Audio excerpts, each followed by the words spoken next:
شریعت مطہرہ نے قانون بنا دیا ہمارے لیے کہ تم اگر پارسا بننا چاہتے ہو پھر مکمل طور پر پارسا بنو. ہوتا ہے کہ نہیں ہوتا ہے ایسا؟ مسجد کے اندر تو مومن ہیں، باہر نکلتے ہیں تو منافقت شروع ہو جاتی ہے.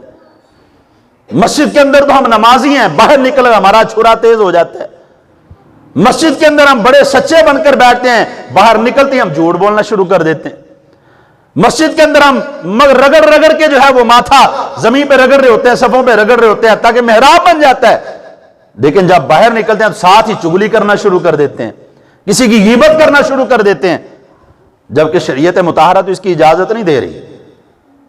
تو یہاں پر ہمارے لیے حکم کیا ہے کہ تم جب اسلام کے اندر داخل ہونا چاہو تو پھر مکمل طور پر داخل ہو جاؤ.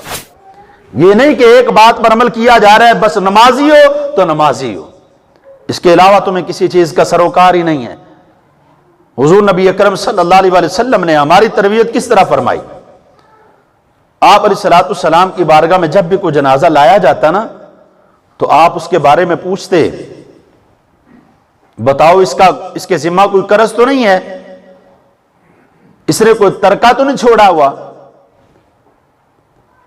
حضور نبی اکرم صلی اللہ علیہ وسلم ایک دن موجود تھے، صحابہ کرام علیہ مردوان حاضر خدمت تھے. عرض کیا یا رسول اللہ فلاں صحابی وصال کر گئے، ان کا جنازہ ہے، آپ تشریف لائیں اور ان کا جنازہ پڑھا دیں. آقا علیہ السلام نے پوچھا بھئی یہ تو بتاؤ کیا ان کے ذمہ کوئی قرض تو نہیں ہے؟ تو پوچھ گچھ کرنے پر پتا چلا کہ ان کے ذمہ قرض ہے. تو حضور نبی اکرم صلی اللہ علیہ وسلم نے فرمایا تم جاؤ اس کا جنازہ پڑھو، میں اس کا جنازہ نہیں پڑھوں گا. یہ ہماری معاشرتی زندگی ہے جس کے اوپر ہم نے کبھی غور و فکر نہیں کیا. فرمایا میں اس کا جنازہ نہیں پڑھوں گا، تم جاؤ اس کا جنازہ پڑھو جا کے اگر پڑھنا چاہتے ہو، میں تو اس کا جنازہ نہیں پڑھوں گا.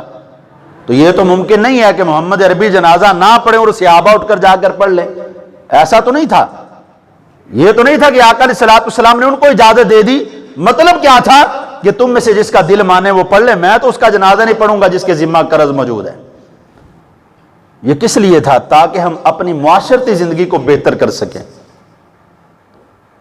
اپنے لیے ایسے حالات پیدا کر سکیں. حضرت ابو قتادہ رضی اللہ تعالیٰ حضور نبی اکرم صلی اللہ علیہ وسلم کی بارگاہ میں حاضر خدمت تھے. عرض کرتے ہیں یا رسول اللہ صلی اللہ علیہ وسلم آقا اس صحابی ساتھی کا جو قرض ہے وہ میں اپنے ذمہ لیتا ہوں، میں وہ ادا کرتا ہوں، آپ تشریف لائیں اور اس کا جنازہ پڑھا دیں. جب حضرت ابو قتادہ رضی اللہ تعالیٰ عنہ نے یہ ذمہ داری لی کہ میں اس کا قرض ادا کرتا ہوں، آپ جنازہ پڑھائیں، آقا علیہ السلام کا چہرہ بھی تر و تازہ ہو گیا.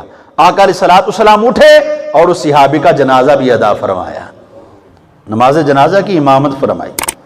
یہ کس لیے تھا؟ تاکہ ہم لوگ اپنی معاشرتی زندگی کو بہتر بنا سکیں.